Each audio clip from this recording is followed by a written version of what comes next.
my iPad also on, and we are live. And folks, hi, good morning, good evening, wherever you're joining us from. Let me put it the other way around.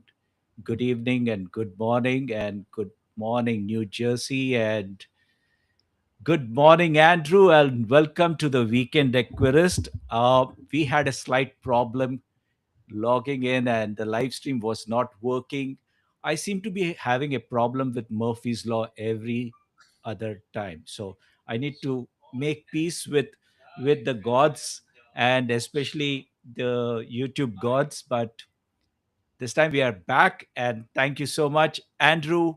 Welcome to the Weekend Aquarist and thank you so much for accepting the invite. Today we have with us Andrew, who is a physicist. He's actually a psychiatrist, but likes to be known as a Fishician. I hope I pronounced that right.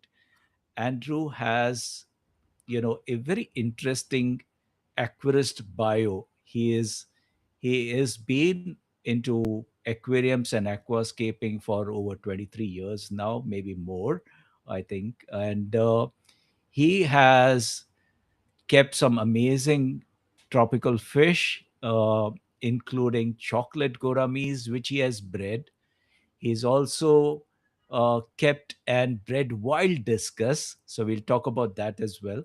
And more importantly, he's gone on so many travelogues. He's been to Lisbon. He's seen the forest stars. He's been to Japan. He's seen the AO. He's seen Sumeda. And he's been to the Mecca of aquascapers. He's been to ADA Japan. And recently he's been through Celesta program again in Japan. So we are going to hear a lot about Andrew. I'm going to ask Andrew. Andrew, please take a moment and give us your introduction. Hi everyone. Hi Amar. I'm happy to be here and happy that we worked out the tech issues. So I'm Andrew. I'm 29. I live in New Jersey in the United States near New York City. And in my day job, I work as a psychiatrist in my final year of residency training. However, I've been passionate about aquariums for more than 23 years. I've been keeping them 23 years. The passion goes back as far as I can remember. Like I have a book about fish that all my preschool teachers signed about me because they noticed the passion then and they gave me that gift. Wow. And yes, I have traveled to many places for the purpose of seeing aquariums and nature. So happy to share about those experiences. Awesome. Awesome. Okay. I must, I'm sure the audience also is thinking it, but I must bring it out. You do remind me of Bruce Lee. Yes, I get that a lot. And have you done martial arts or, you know, Not in because you've got it. Yeah, go ahead. Go ahead. Go ahead. Not in particular. I do work out frequently, like calisthenics. I think the lesson from Bruce Lee is consistency. Like in his Right. practice, he was very disciplined with being consistent, practicing a certain kick or punch or whatnot. Right. And I think that applies to aquariums too, the importance of Yeah. consistency, which I've Yeah. appreciated more Yeah. recently. Yeah, and he's written this book. His son has written this book. Be like water, my Mm, friend. And yes. we dive straight into it. So let's do this. Okay, I'm going to share my screen, and we are going to look at a short presentation. But we've got a lot of videos today. Okay, so we will look at those also. Just give me a moment while my Mac decides to give me access. Okay. Okay, here we are. All right. Okay, so I'm going to start the presentation. Meet the Fishician, Andrew, and this is the Weekend Aquarist. And we'd like to thank our platinum partner, ADA India and Stillwater Aquatics, for their continuous supporting education, conservation, and the nature aquarium hobby. And we'd like to also thank our feature partners, the 2 Hour Aquarist, and TC Nature Lab. Thank you for being there for us. And for those of you who are not aware of the Weekend Aquarist, we are not just a podcast, we are primarily a magazine. And we are India's first and only magazine focused on the Indian natives, but it's not only about the Indian natives, it's a global magazine with an India focus. So if you have not subscribed to it, you can do so on weekendaquarist.in. Okay, and I'm going to dive straight in. Andrew, this is your scape in IAPLC. Tell us a little bit about it and we'll just go straight in. Yeah, so this was IAPLC 2023. It was rank 448. There's over 1,800 entries that year. So I was pretty happy with that for my first ever entry. It was actually some of us in the local club in New Jersey Aquatic Gardeners Club. We got the idea to, a few of us wanted to submit to IAPLC. So we had weekly meetings, like giving feedback and also going over photography. Actually, one of our members, Phil Taylor, ranked 30 something in Hmm. 2022. So he was very helpful. And I guess the concept for this, I went to college in Texas where there were a lot of areas. You had oak forests, very old, mossy trees, and then there was the grass in between them. So that was kind of the Right. concept. And also, I like red plants, so I added some red plants. Uh, Awesome. so this was more of a, I guess, a diorama layout, which I've kind of moved away from more recently. But it was a lot of fun to create and to Yeah. develop my maintenance and Yeah. photography skills. I like the way the red and orange plants towards the background also give an effect of a sunset or a sunrise. So beautiful scape. Okay. Thank you. All right. This is what? Aquashella? Yes, Aquashella 2025 in New Jersey. There's going to be one in 2026. I will be there. In which capacity, that will be determined. But yes, I was part of the scaping layout, no, the scaping contest at Aquashella. Wow. So basically, the way it Nice. works, they have these tanks provided by the sponsor. Last year it was Fluval Aquatics. This year it'll be ADA, which is exciting. Mm. But they have the Mm. tanks. They give you the soil. They have like piles of hardscape, and then there's a bunch of us listening to them give the rules, and then they announce go, and everyone's rushing to get the hardscape.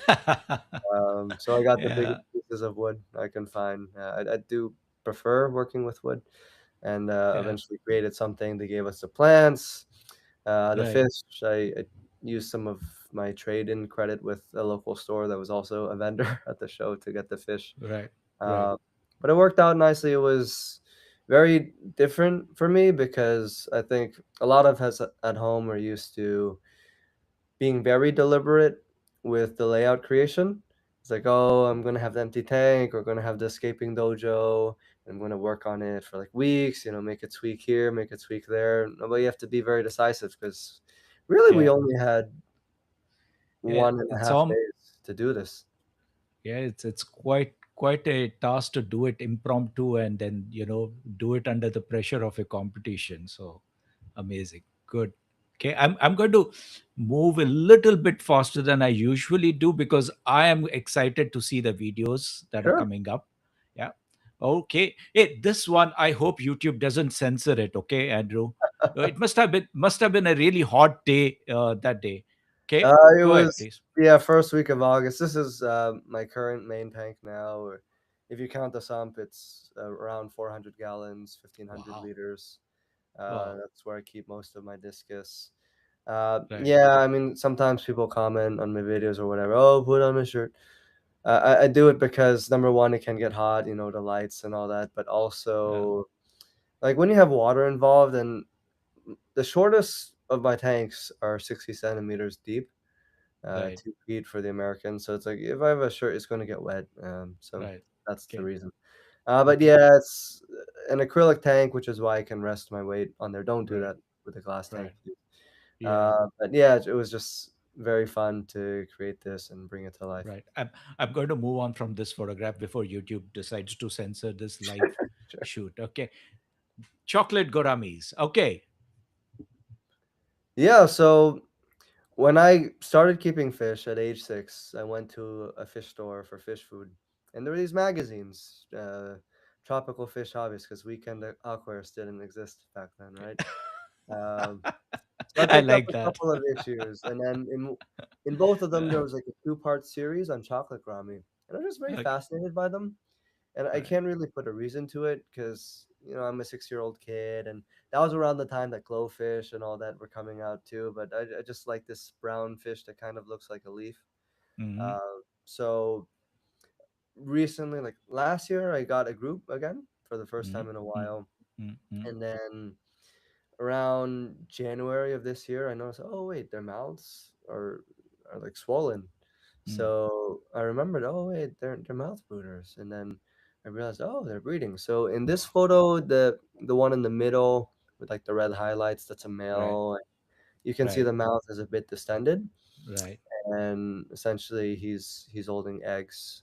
The Wow. two in the background kind of out of focus, but they're probably females. They have like more of a pointy head. The chest is less deep, and Wow. I think you can see it more clearly in the next photo as well. Right. Okay. Yeah, Right. so on the left, it's just probably three females. I just like that photo with the Otelia, and they like plants, chocolate gouramis. And then in the photo on the right, you can see Yes. clearly the mouth is distended, holding the Right. eggs. So the eggs actually hatch in the mouth, and then the fry, I guess they grow off their yolk sac, and Wow. it's about 2 weeks until he actually will spit the fry out. Wow. It's and you've recorded this on videos as well. Yes, yes, mainly on videos, less photos. Awesome. Awesome. Awesome. Wow. This is amazing. Tell us about this. Yes. So this is one of the photos from my first time spotting wild discus. Mm-hmm. So discus, they're a very popular aquarium fish, and everyone knows, oh, they're so expensive. Even a small one might be $60 or $70. I don't know how much they cost in India, but in most of the world, they're relative Uh, to other fish. They're expensive. yeah. Yeah. About the same. About the same. Yeah, and the reason they have actually a very unique way that they raise their young. Mm. So most cichlids, they'll lay the eggs, and then the eggs will like wriggle in place for a bit, and then the fry just start swimming around, eating whatever. But discus, actually, the fry depend on the Yeah. parents. As you can Correct. see here, the parents Correct. produce a slime Right. coat Right. from their skin, and the fry in the Right. first days of life, they're probably Right. like a few days old at this point. Right. They actually will stay on the parents Yeah. and feed off the skin, and Yeah. it's so fascinating watching the behavior. Like the parents will take Yeah, temperature. it's amazing. They're amazing parents. And, I used to breed discus. I never had kept wild discus, but I used to breed discus. And for me to watch them, the parents go together.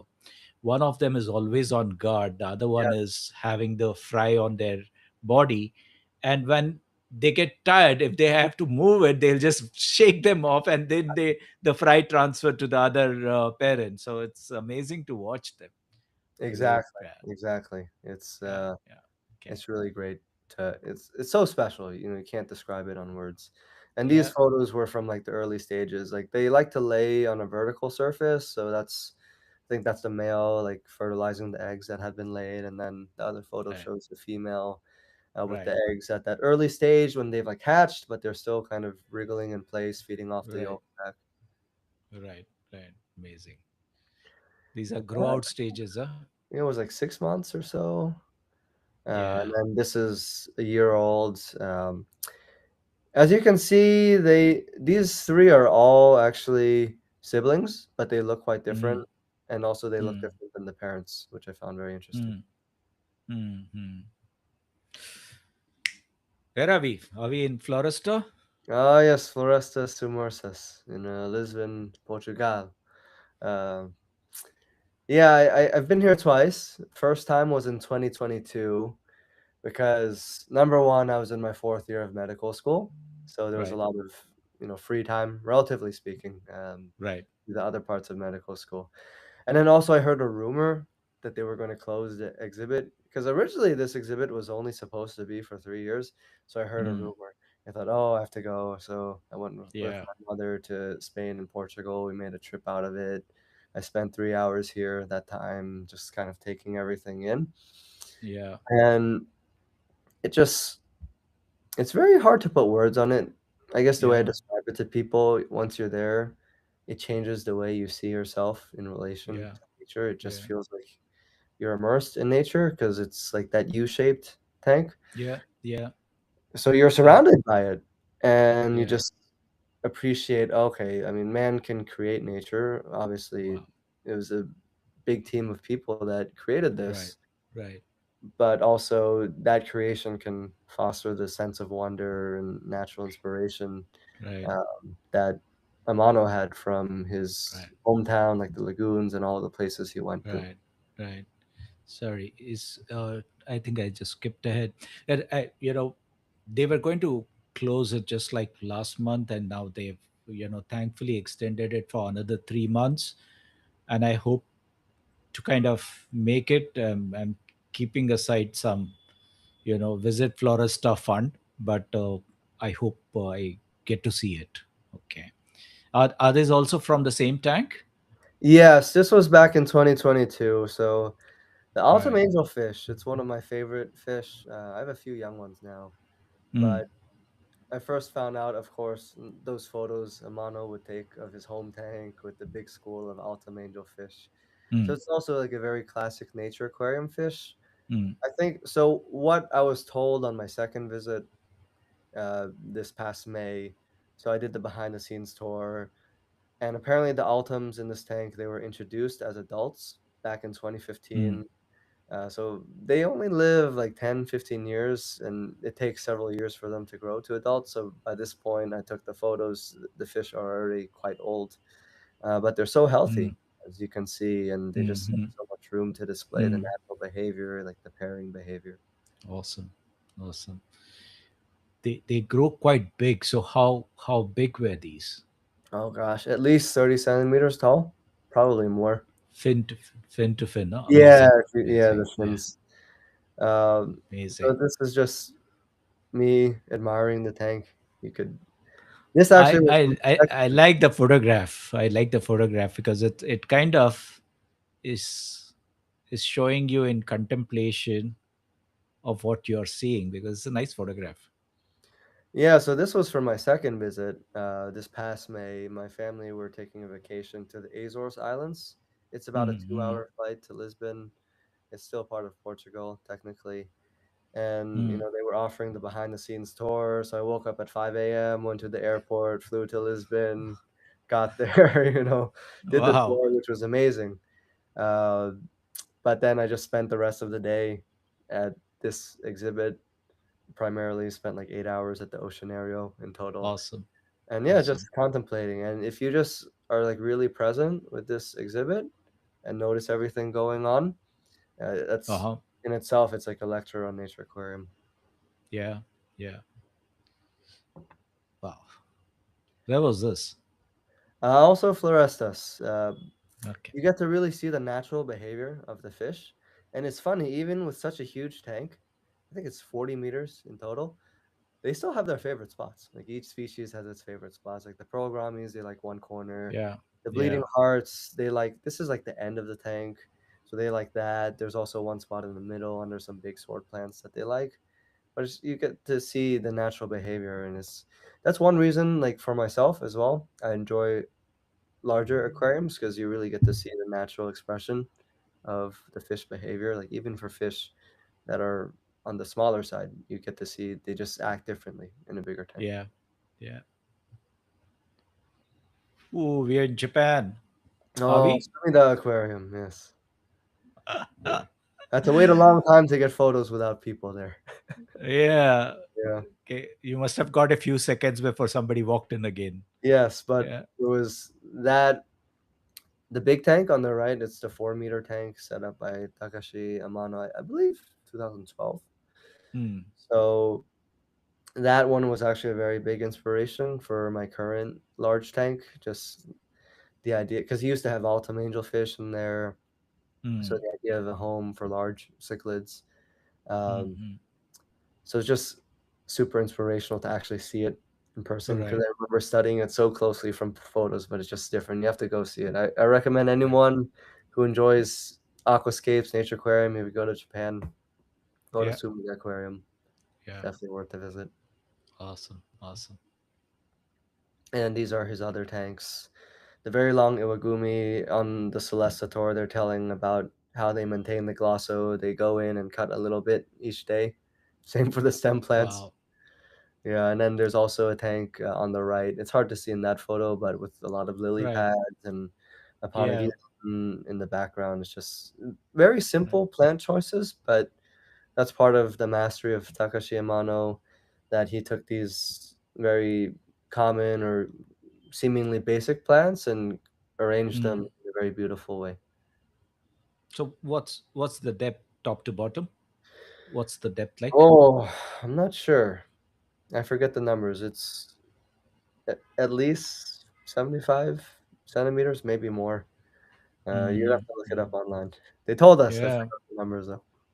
No, I'm just because you said they kind of trim the carpet every day. Oh You know, yeah, some. they have like extended scissors. So they use the normal Yeah. ABA scissors, and then they have Yes. like these long like tweezer tools that they Yeah. tie to. You know. Yeah. Go ahead, please. Ah yes, this was Ao Ao Sapporo. Ao means blue in Japanese, Hmm. so it literally means blue Sapporo. Oh, it's pronounced as ow. Okay, I've Yeah, been saying yeah, I ao learned that. ao for. Yeah, I Oh, learned that when I was on the Celesta trip. But the unique okay. thing, you see like these wooden platforms, so you can sit there and like do work or what. Like I had my laptop on me, so I was on my laptop for a bit, um, Wow. and it's just like I guess if you lived in Sapporo or if you visited, you could just go there and have it as like a workstation. Like some people go to cafes to do work. You could go here. Actually, I think they do have a cafe by the Penguins there. But yeah, Right. these it's like the next generation of Nature Aquarium. And my philosophy on creation in general, but also it applies to aquariums. It's the expression of the individual. So Mm. Amano, he had his unique soul and his unique expression, and everyone wants to be like Amano, right? In the past, I used to want to be like Amano and trying to copy the layouts from the books or whatever. But I think it's one thing to take inspiration, but also at the end of the day, the best creation you can make is going to be the unique expression of yourself. So you see Right. that here, right? These layouts are both by Yasuke Hama, Mm. and you can tell they're inspired by Amano, but they're different. They reflect his own unique nature, and Yeah. definitely he's reached a level of mastery as well. Yep. Yeah. Again, contemplating. That's the Iwagumi created by again Yasuke Hama, and you can tell it's inspired by a lot of the Hakai stone Iwagumis Right. that Right. Amano-san would create, but it's different. He has a different touch. He did this thing where like the flow in the back goes one way and the flow in the front goes another way, and it's just so fun to watch the leaves in different directions, and also he Yeah. has a touch of Right. red there, which Amano I don't think did as much in his Iwagumi. So again, it's just a different touch. It's his own style coming out. Right. Just. Okay. This is from Celesta. Yes, yes. So part of the trip, they did an aquascaping demo, which for me that really encapsulated the process of creation. If you want Mm. to play on words, origin of creation, title of Amano's bio. Yeah. Yeah. So essentially, we went to Sado Island. We saw a lot of nature spots, and Homa-san, he had a fun game for us. He started with this. So on the right, you see just the stones, but even when it was just soil, nothing or empty tank, he told us, okay, I have a place in mind, a scene in mind from our travels, from our expedition, and try to guess which place I have in mind. And one of the places we went to was this gorge. There's a lot of stones along the side of the mountain and also some branches that fell from the forest. It was very memorable for us because our mutual friend Ashraf, he Hmm. needed some time to rest during that hike. It was a difficult hike. So I Yeah. told him, like you see the little valley between the stones. I told him, "Oh, Ashraf, I see you there sitting in between the stones while Homo-san was creating the layout." And it turned out to be that was his inspiration. Um, Okay. I think the creative process that he described to us, it encapsulates it very beautifully. A lot of people online, they think aquascaping, oh, rule of thirds or focal point or slope or Right, whatever, right, like, oh, right, what shape, triangle, convex. But really, those are just describing what exists in nature. So what he does is very different than a lot of people talk about. He holds the scene right, in his mind, right, the feeling. right, And right. while holding that feeling, he will go create. And Beautiful, yeah, that was very beautiful. And I think the next photograph is how the scape turned out to be. yeah, Okay, yep, here it is. yeah. I don't know what it looks like today. It probably looks amazing today, but Yeah, that's right after they planted it. And of course, like he has the staff and everything to help clean as you go, so it looks right, pristine even on day right. one. And Awesome. that's us next to the scape with my Right. journal that I bought from Oceanario, the Floresta Submersus limited edition that he autographed. Yeah, Awesome. such a nice guy. Awesome. Homer. Awesome. Yep. That's the gorge. I didn't take too many photos because I was busy hiking, but you can see how like the branches fall along the slope. I was trying to spot Ashraf somewhere, but Oh, right I now didn't take photos of him. he's online. I can see him. He's also popping some questions here and there. Ashraf, I'll come to that. But great, great. Okay. Ah, yes, this was the Zazen Garden. It was, I forget the name. It was north of Niigata, about an hour. Mm, And apparently, Amano-san himself used to come to this temple and meditate. So we had a mm, lunch there, vegetarian lunch, but it was quite good. And that means a lot for me because usually I'm like the opposite of a vegetarian.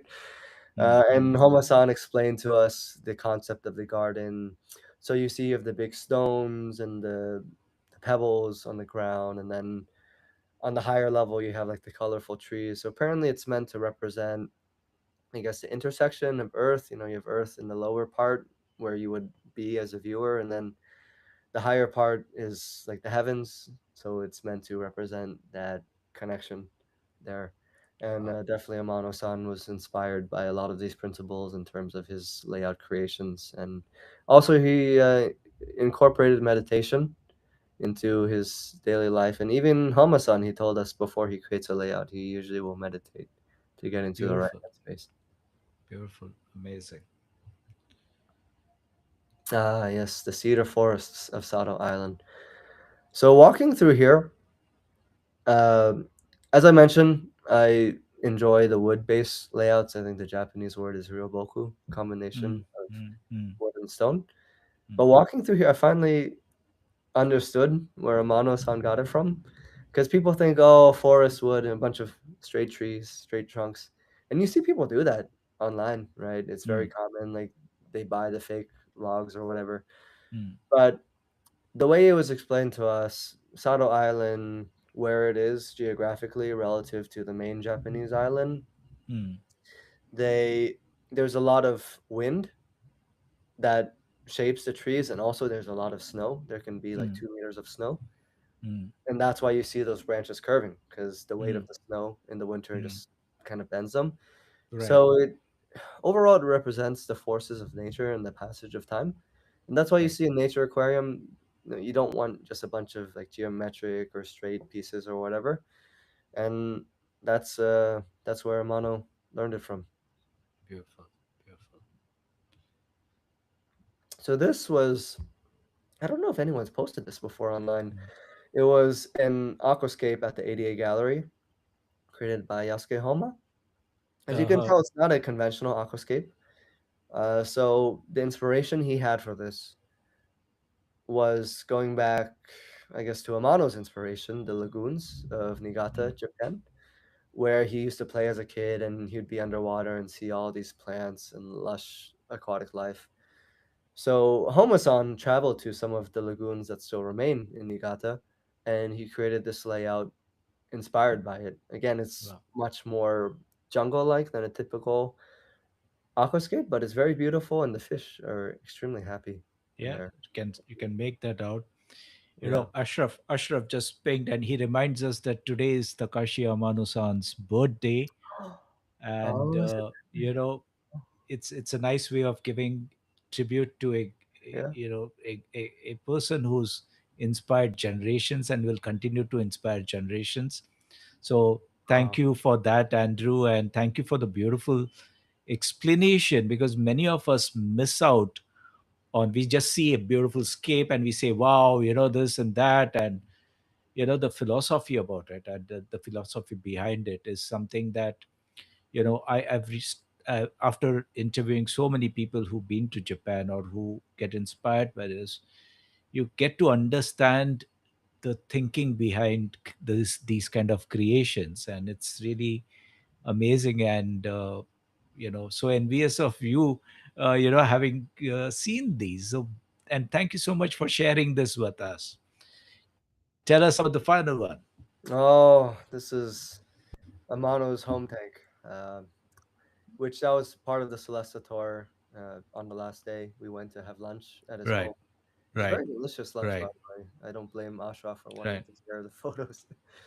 But yeah, it's four Yeah. meters long. It's actually made of glass, which Mm, was interesting because in Japan there's a lot of earthquakes, so that's why it's on like a right. stone slab with the metal frame and everything. Mm, And again, when I was, because the tank I have, it's acrylic, 2.4 meters long, and I was studying these big Amano tanks like Sumida Aquarium, his home tank, trying to figure out the plumbing and everything and how it mm, all works. mm, So that was cool to mm. get to see it up close as well and compare notes with what I got from photos. But the impression and the energy you get in person is just, there's nothing like it, quite frankly. It Right, just feels so warm.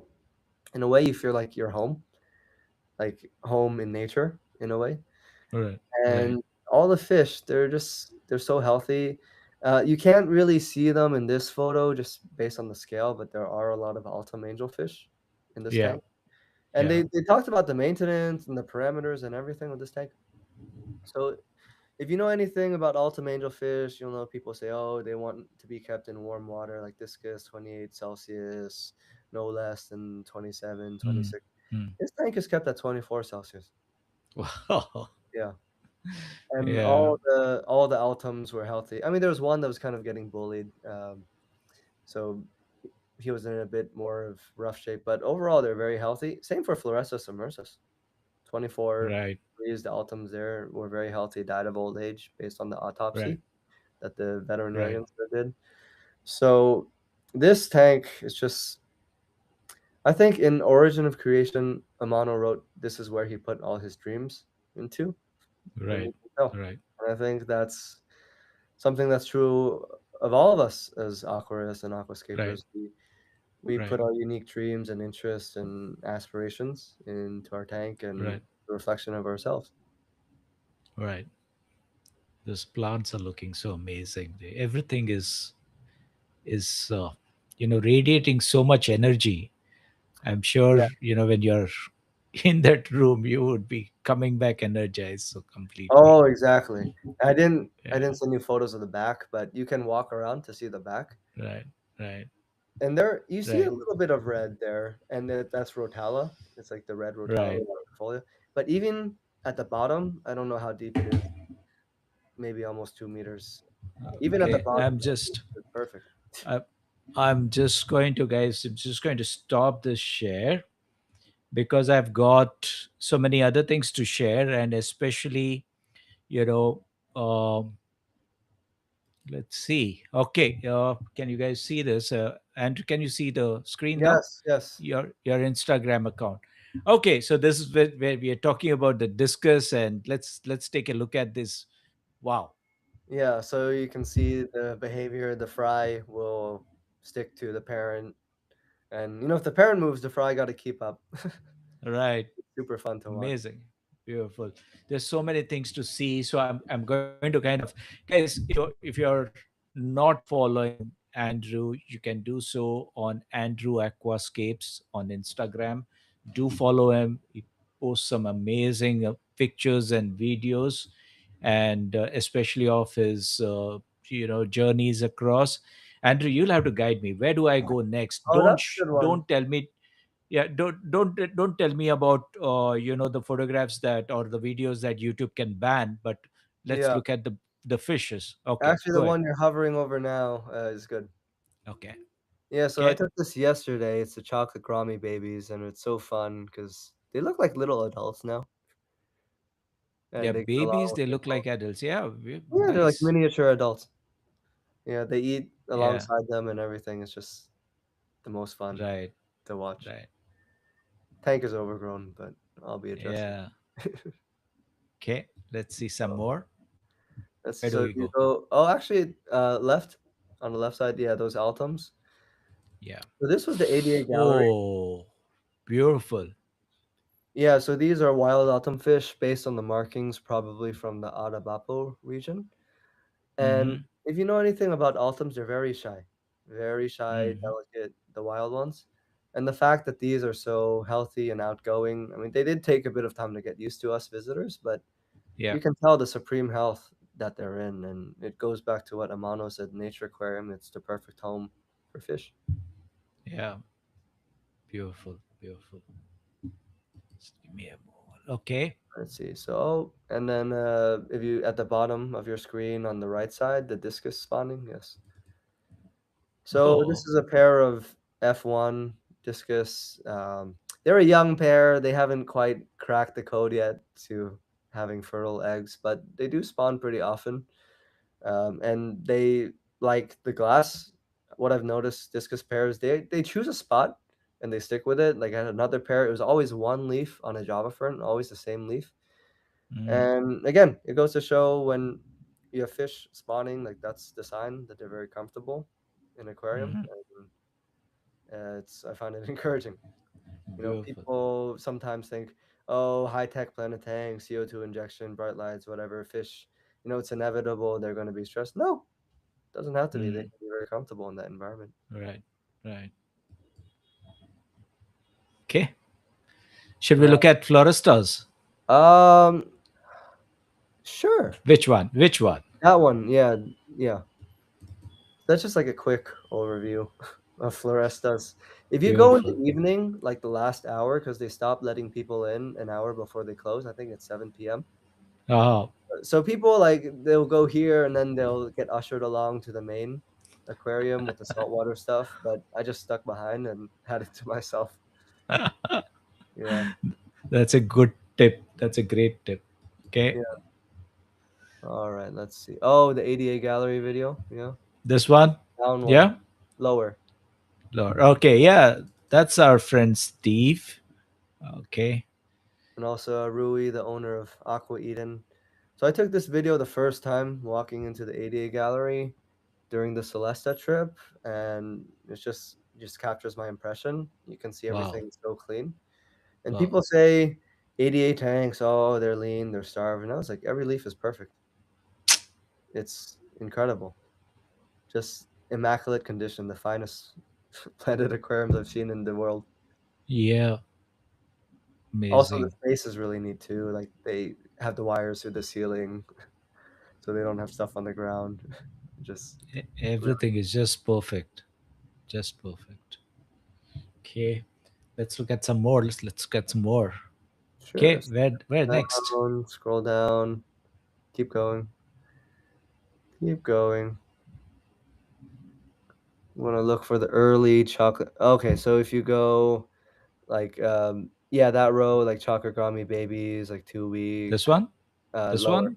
lower. Okay. Yeah. Yeah. So they don't really have the shape of a Grammy when they're very young. They kind of look like these twig things. But yeah, I feed them live baby brine shrimp and then eventually like frozen baby brine shrimp, cyclopods. And it's just I think it's one of the most beautiful things about raising Yeah. fish. You Yeah. just see them change and become the little adults as they go on. So I really like that. Beautiful. Beautiful. Also, I never set out to breed any. Oh, that's a good one. This Yeah, one? yeah. It's like kind of that courtship behavior.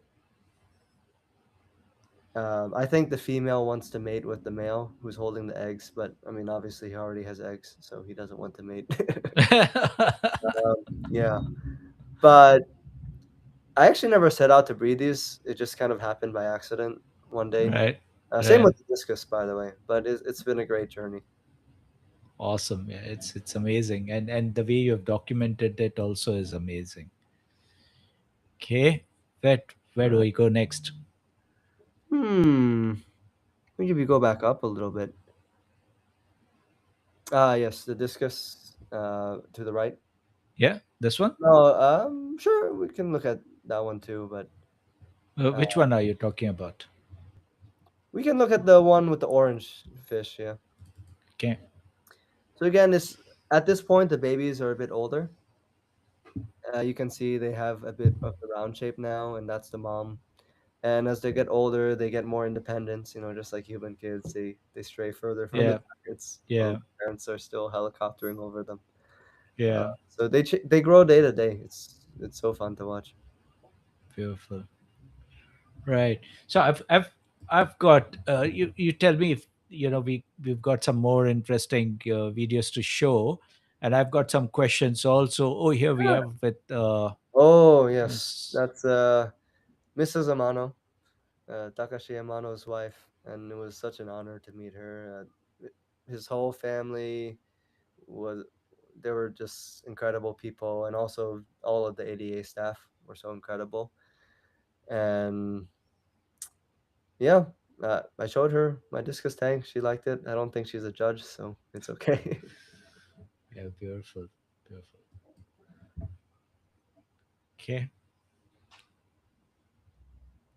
okay. So I've got to pause over here, and again, I'm just going to call out Andrew Aquascapes is the Instagram handle. So for those of you who definitely should be following him, so please do that. Okay, and I'm going to stop sharing, and I'm going to take a few questions over here.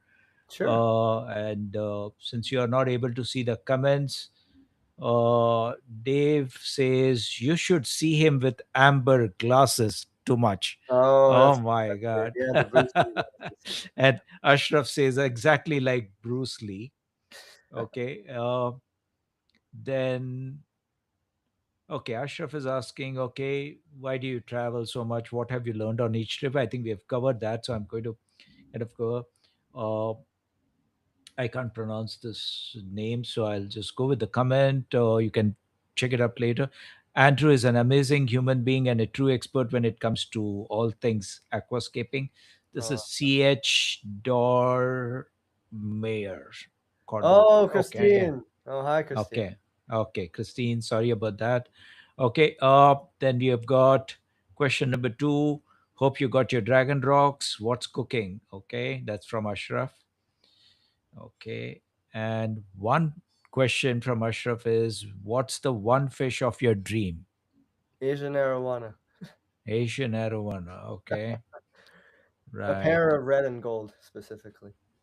Beautiful. And you've kept your tank ready for them? Well, right now they're not legal in the United States. Ah, There is like an industry group kind of suing the federal government, right. saying that they need to review the law because I mean it's really technicality Right. because they're on our Endangered Species Act, so like trade in them is prohibited. But there's most countries, including I believe India, they have the exception for the farm raised Yeah. fish. Yeah. But America just never got around to looking into that. So someone's Right. Right. some organization is suing the government saying, "Hey, look at this. You know, it doesn't make Right. sense." I would need a Yeah. bigger tank for those. You would. You would. And Andrew, I just didn't realize, where the time flew. And apart from the real blood pressure spike I had for the first few minutes when we could not go live, but I think it was such a beautiful conversation. And thank you so much, for getting up early and joining. I believe I wasn't too harsh on you because it was 10 a.m. your time, but for Steve, it was really bad. It was like 7:30 in the morning, and so grateful for him as well, to him as well for joining. So thank you so much, Andrew. We look forward to more episodes with you as you continue with your travels, as you continue with your aquascapes. Occasionally, it would be great to catch up, and the audience would also love it. And like I requested you, it would be great if you could contribute some articles about your rearing of the wild discus, chocolate gouramis, and to the Weekend Aquarist magazine. We would love to have your articles in the magazine itself. I'm sure the audience in India as well as the world over would love to see more of those coming from you. Wishing you all the very best, and to the audience, thanks for joining, and thanks for being patient in the first 5 minutes. But it's been great. I hope you guys are catching up on the World Cup finals today, and I'm rooting for Argentina. But anyways, happy for anyone. But it's going to be a great match, so let's enjoy that. Andrew, once again, bottom of my heart, thank you so much for joining. Everyone, have a great weekend. I'm going to stop streaming now. Thank you so much. Just give Thank me you, a Omar. moment. Yeah, just hang on. Huh? You don't go anywhere, Andrew. Just hold on. Okay, and okay. So that's great. So I'm going to stop streaming.